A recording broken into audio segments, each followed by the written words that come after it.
So we're talking a lot about what it means to be Canadian right now and how that is reflected in the culture that we consume. And this month, McClellan Stewart, the Canadian publisher, is launching a series called Canada Classics. And today we're getting into it because I think it's an invitation to expand and maybe reimagine the books that we count as Canadian literary classics. My name is Elamin Abdelmahmoud, and this is Commotion. Look, this is a big question, and also a question that I think we should be invested in. The Canada series is a reissuing of 6 books, all repackaged, reframed with new introductions. But I think it's also raising bigger questions here about what is considered to be a Canadian literary canon sort of submission. Has that changed? Has that remained the same over the years?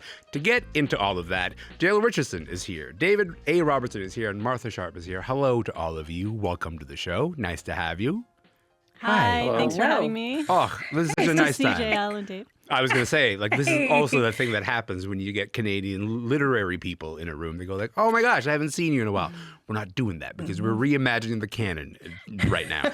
But Dave, I'm going to start with you because I heard that when you were talking to our producer, Gene, you were like, hey, let's take a moment to Google the thing that comes up when you look up Canadian authors.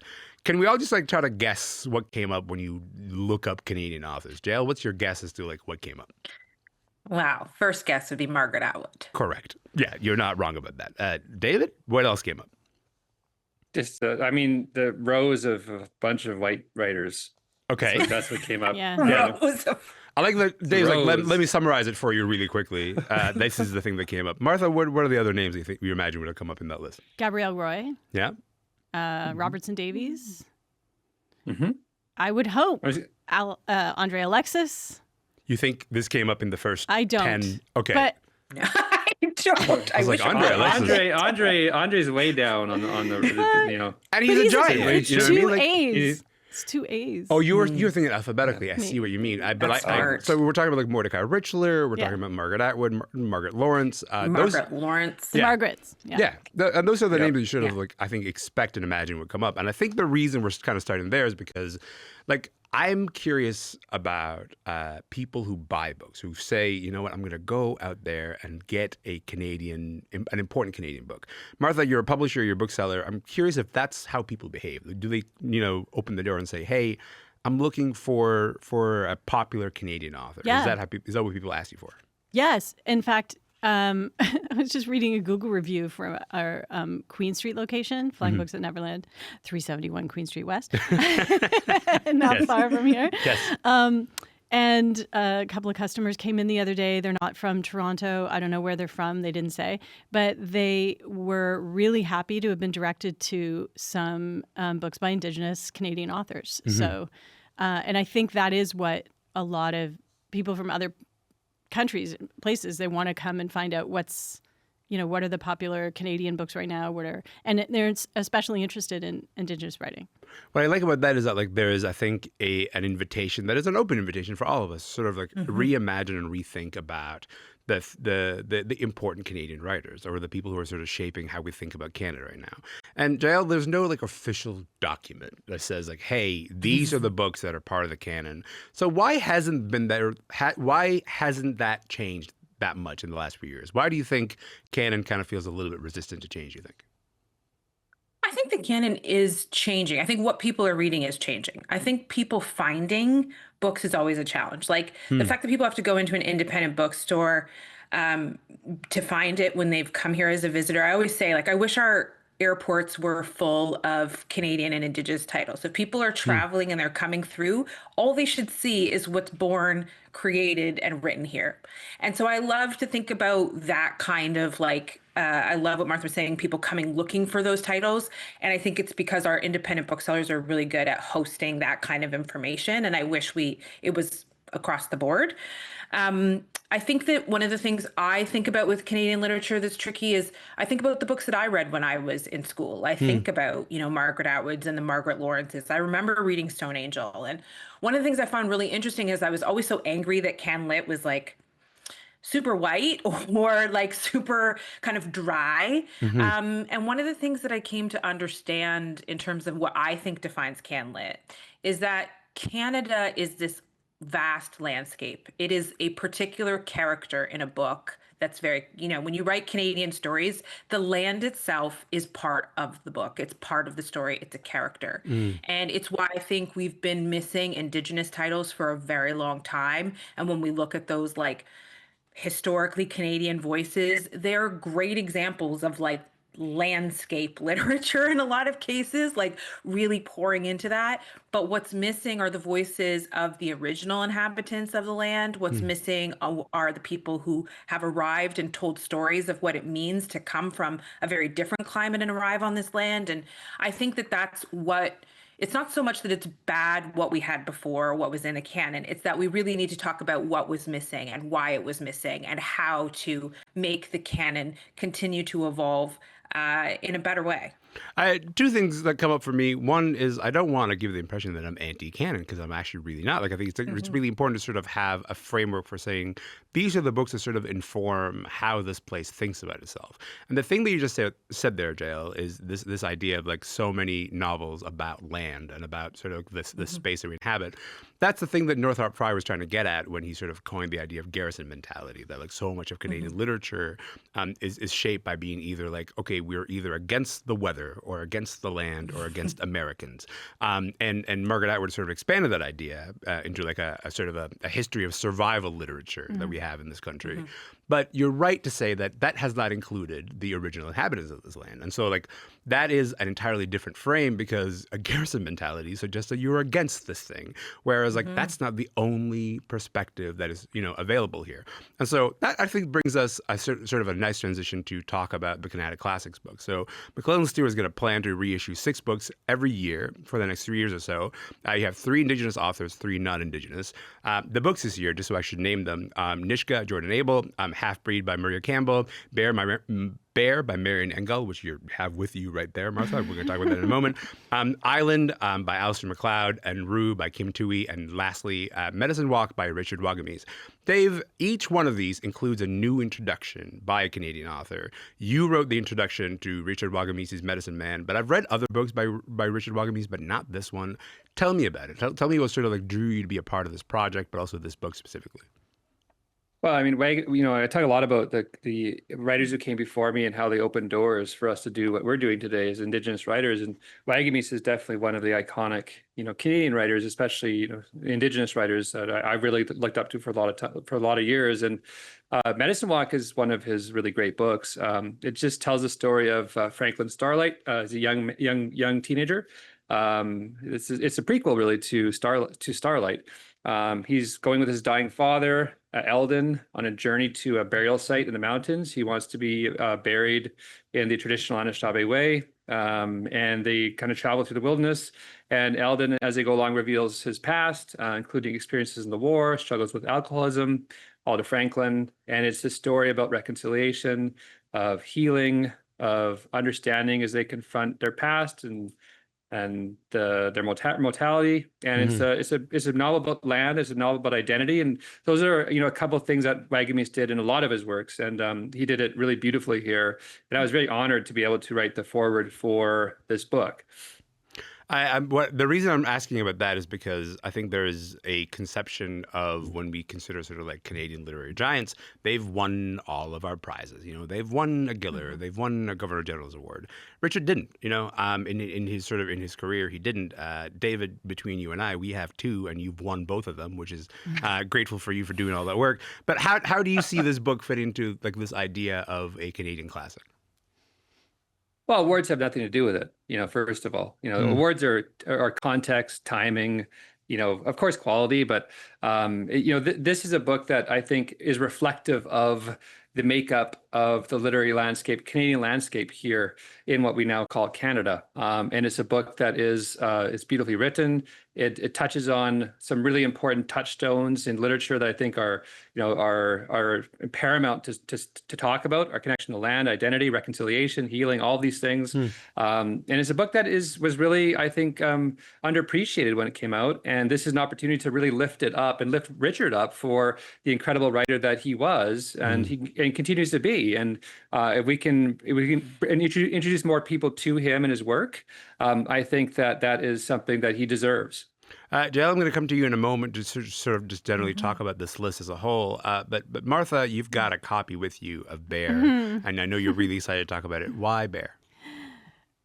Well, I think it's brilliant that this is one of the first 6 titles that they're bringing out in this series. McClelland and Stewart, I mean, I'm also a publisher. So as a publisher who envies the amazing backlist that they have to work with, the fact that they're bringing out this Canada series and they're identifying 3 Indigenous and 3 3 non-Indigenous. Indigenous and 3 non-Indigenous at the same time. That's just, I think that's, a really good move. And as Marian Engel's The Bear absolutely belongs as the first. I mean, it's so crazy. It is the book. What I like is you're trying not to spoil it because no, I don't want to. If you've never read Bear, then you're in for a ride. I mean, it's been out since 1976. It's hard to spoil so a it's book hard. that's 40, 50 and years yet, old. Yeah, people are discovering it and are surprised by what's in here, like all the time. And it's especially fun for me when on social media somebody, I think it was Ed Park, the American writer Ed Park, discovered it a couple of years ago, and a long kind of thread ensued. This lady, nice lonely librarian, as the jacket copy calls her, named Lou. The alliteration there is sweet. Goes to the north, sent by her boss to do this project, which is to work on the library of this guy in what is now cottage country, and finds out that one of the things that is also present on this property is a bear that this guy kept as a pet. Mm-hmm. She comes to know the bear in every way. But yeah, that's a great non-spoiler spoiler. She truly does get to know the bear in every way. I think the cover that you have in front of you, tells that whole story. Yeah, that's a spoiler right there. Of her, you see her back, she's naked, and then there are claw marks on her back, and she doesn't look that particularly bothered about it.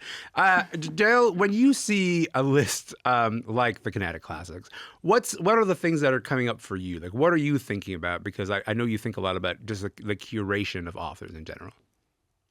Yeah, I mean, I'm probably going to be the Debbie Downer in the group. When I see a list like this, I'm like, first, my question that I ask all the time with Fold is who's missing? And my question with this choice of 6 is, what went into that choice? What is the target audience for this collection of 6? I think it's really important also to realize that this is, while it is our largest publisher in Canada, it's just one publisher and one imprint, right? If I'm correct, or maybe not. I won't speak to that too fully, but what I will say is one portion of the publishing titles that come out. And so I have lots of questions. Who is this targeted towards? Who's meant to buy it and read it?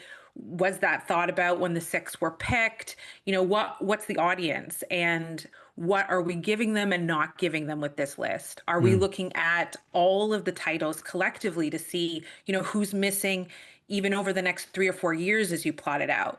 I have lots of questions because I think a lot of books come out every year and there's all kinds of different ways to market and promote them. And that's what I'm really quite obsessed with. How are books getting into people's hands, not just what books are being printed and how they're being printed and how they're being collected together. What's the strategy? Why? Who's missing? What's the context for this group? I have a lot of questions, and I hope that the marketing materials and the things that come out on social media or whatever the marketing strategy is start to reveal that a little bit more. I know there's no Black authors. There's lots of communities that are missing from this initial group. Obviously, you can't cover every group in 6, so I'm not looking for that, but I'm looking for a strategy that sort of recognizes what it's doing and is doing it with some intent, rather than 6 titles are coming out and there's really no audience, there's no thought, there's no strategy. I just want to make sure that it's successful. I think that's part of it too, that whatever we're doing is successful. The context for the thing that you just said, that you run the Fold, that's the Festival of Literary Diversity. That's literally the thing that you do. So these are the sort of questions in general that are sort of guiding your work and structuring like how you see a list like this one and sort of think about a list like this one. The part that I'm most interested in when it comes to Canada as a frame is that these are books that have already been released, right? So these are books that are kind of like already out in in the world. And the invitation is to sort of think about them differently, right? To think about them differently, or think about them in a different company than the company that we already think them in. And I think that's David. That was your son coming down the stairs. Just in case people are watching on YouTube, that's what just happened. It was fantastic. I loved everything about it. I don't know who that is. He's a complete stranger to you. But maybe I'll kick this over to you, David, about this idea of, if these books have already existed, what is the invitation here? Are we to think of them in a different sort of class and category than the one that they kind of have already kind of fallen into or belong to at the moment? I think it's just a sampling of really good literature, and I think, as Jael was mentioning, we need to have representative literature that we're lifting up. And Steph is a really brilliant publisher. I'm sure there's a Sinclair, you mean publisher Sinclair, McClellan Stewart? sorry, yeah. Yeah. And I think there is definitely a vision here. And there are other parts that are going to be released for this over the next several years from Canada, so Canada Classics. So, but yeah, I think it's a sampling of the diversity and the excellence of BIPOC Indigenous literature here in what we now call Canada. And I'm excited to see what other books are coming out in the next several iterations of Canada Classics. And I think this is a good offering to start, and we'll see what's next. Martha, the thing that jumps out at me is just if we're looking at sort of like the offerings that we've seen from this year and next year, because we already have the list out for next year as well, is, for example, the range in terms of time. We've sort of talked about Bear being a book from the 70s. Omar Al-Akkad's book American War is a part of this list. That is a book that is like inviting us to think about colonialism and empire differently. But it's also a relatively recent book, right? That's not a book that has like been out for a really long time. What does it say to you to try to put books that are spanning that long in terms of time and say these should be a part of the classic space? These should be sort of thought of as modern classics for us to consider admitting into the canon. Yeah, I think that's an interesting thing to do for sure. I can only imagine the conversations that went on and the decisions that the debates that went on about what to include. And we'll have to see how it all rolls out over, the next seasons that come out. I think the canon itself, like anything canonical, is something that should be debated, and there should be a lot of disagreement all of the time about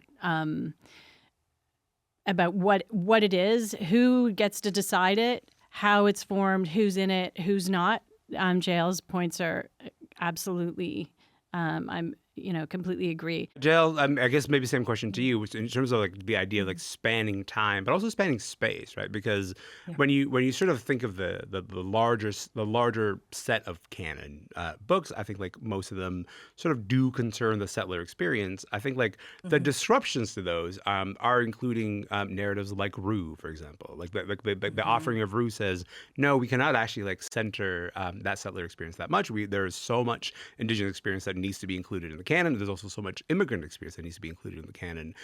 When you think about the range, what does it say to you that we're sort of spanning so much time? And some of these books are relatively recent, but they've done something to sort of like transform how we think about the country.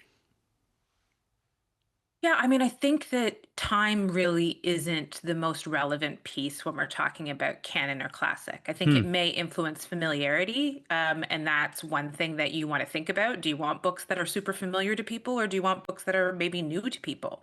Recognizing that even really old books are new to some people, and there's lots of books even in this 6 that I have not read yet. So there's lots of ways that time to me is not the most relevant thing. I think I am far more interested in like context and like what do we think was there before and was a problem before or was missing before, and how does every season that's coming out from this series combat that, correct that, fill in gaps, make corrections?